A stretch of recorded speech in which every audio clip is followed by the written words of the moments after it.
Hello everyone, it's George from Ireland. So thank you for coming back to the channel, commenting on the first anniversary of the Israel-Hamas war, or the 7th of October attacks.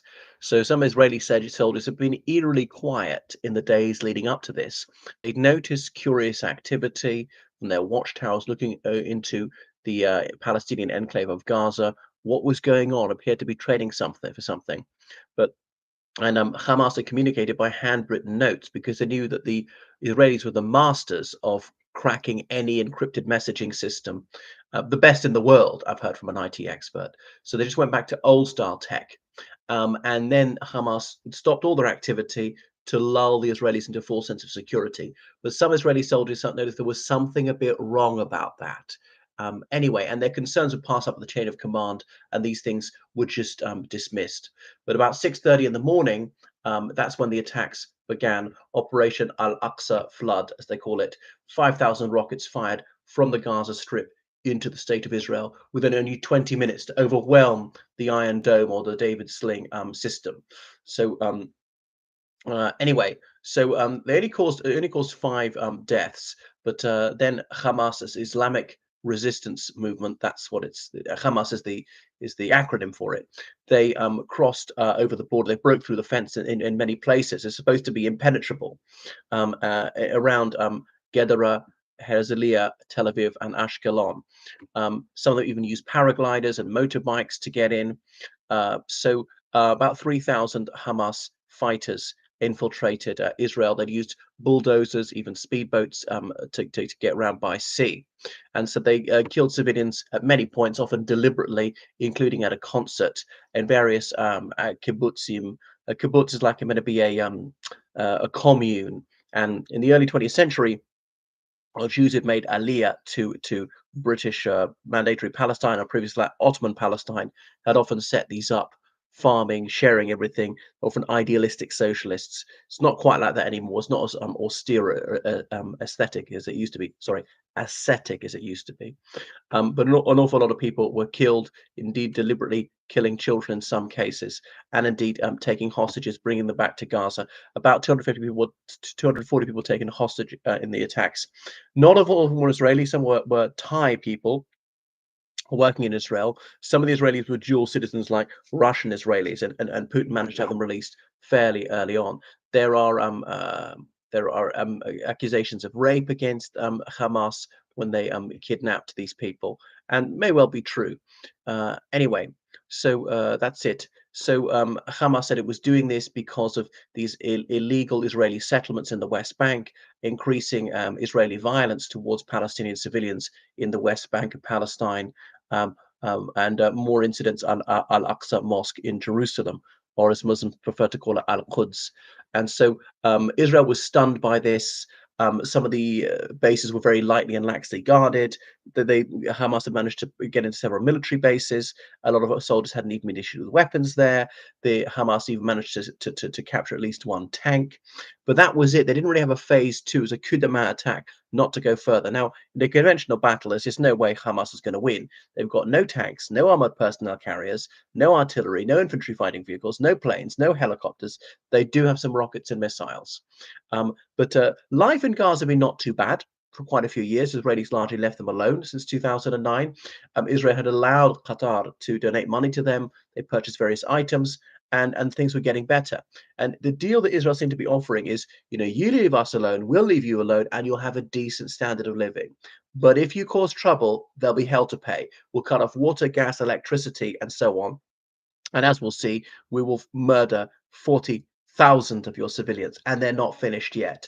So I knew the Israeli response was going to be very substantial. It was going to go on for several months, but I'm surprised it's going on for over a year, and there's not much of an end in sight. I mean, Israel has scaled back its full-scale invasion of Gaza.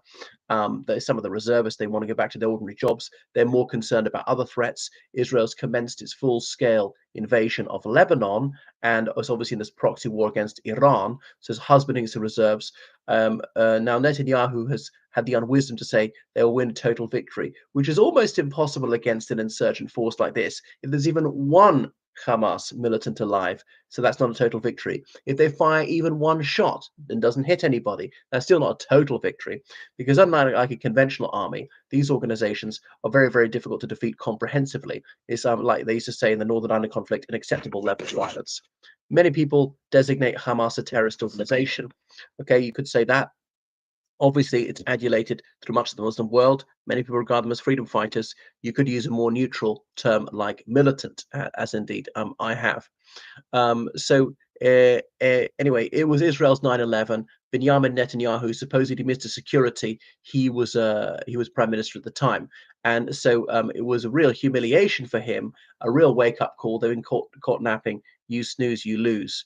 Okay, all those people killed at the Reim Music Festival, and then obviously that's when the Israeli Defense Force (IDF) summoned up its reserves and they began their counterattack, and they formulated some sort of plan, blockading Gaza, the Israeli Air Force carrying out airstrikes against what they thought were Hamas bases and so on. Hamas built very extensive tunnels all under Gaza. Okay, so this total blockade of Gaza is a war crime, of course. Israel's also used white phosphorus munitions, which again is a material breach of international law, and on and on. And so the so-called new anti-Semitism, according to the ultra-Zionists, is anything which stands in the way of genocide against Palestinians is anti-Semitic. International law is anti-Semitic. Humanitarian law is anti-Semitic. The European Union is anti-Semitic. The United Nations is anti-Semitic. Human Rights Watch is anti-Semitic. Médecins Sans Frontières is anti-Semitic. Amnesty International is anti-Semitic. A lot of Israelis, Jews, are anti-Semitic. Anyone who says no, no, no, no, Palestinians are human beings too, and you can fight. Okay, you can kill Hamas militants, but no, you can't deliberately kill civilians, which has happened again and again and again. These precision weapons. So when the IDF kills civilians, they're doing it on purpose, and they say Hamas are using human shields, which might be true occasionally. I don't think it's true in every single case. And why would Hamas do that? Because it clearly doesn't work. It clearly doesn't give them any pause for thought. They go right ahead and kill civilians anyway. Israel's told civilians to move to this place, to that place. Some people are disabled. There's virtually no public transport. They're carrying babies. They're elderly. They're heavily gravid women, and so on. So it's really impossible to stay out of harm's way. And world leaders like Joe Biden or Rishi Sunak were queuing up to fly to Israel and meet Prime Minister Benjamin Netanyahu, who was wearing a black shirt. But actually, it worked quite well for him. I'm not a conspiracy theorist. I don't think he planned this or wanted this to happen, because it's kicked down the road the various trials that he's facing, and it's managed him to prolong his time in office. Such amount of raging vanity, an egomaniac, and he glories in the slaughter of the Palestinian people. So it really is dispiriting and sick making. I mean, imagine being trapped in Gaza, when the water, electricity, gas was cut off, and then Israel's finally allowed in some aid convoys, but some Israeli bigots have stopped the trucks, beaten up the drivers, deliberately destroyed the food. So, and there's a severe shortage of medical equipment, a paucity of medicine. Very few people allowed out. Some people who are foreign citizens were allowed out. Palestinians who are dual citizens have been allowed out. I'm extremely proud as an Irishman, the Republic of Ireland, we've taken some very sick Palestinian children to treat, which is much better. I'd like us to take what we can, take a few thousand Palestinian civilians as refugees. United Kingdom, likewise. I know Palestine is not very close to the UK or the Irish Republic, but nevertheless, some humanitarianism. 2.5 million people in Gaza. The UK could take maybe 1% of that. Republic of Ireland maybe 0.1% of that, something, and maybe get other people to save others. So it really is horrendous. So I would like peace and security for Palestine and Israel. I would like justice as well, but I fear it's a forlorn hope. It's a very cruel and unjust world, and evil so often triumphs. There we are. Well, what do we learn from this? I mean, really, there's no end in sight. It looks like, Israel's going to very successful phase one in Lebanon. I don't think they'll be so foolish to try and stay in Lebanon too long, probably several weeks. And looks like major attacks against Iran, and it doesn't look like Iran has a way of hitting back. But this is not over. Iran will rebuild its strength, and in some years will find a way to hit Israel back. So sadly, I think the conflict is going to go on indefinitely. Thank you for watching my channel. Make sure you subscribe and make sure you donate on PayPal, georgecallahan79@gmail.com. And thank you for the recent donations. Goodbye.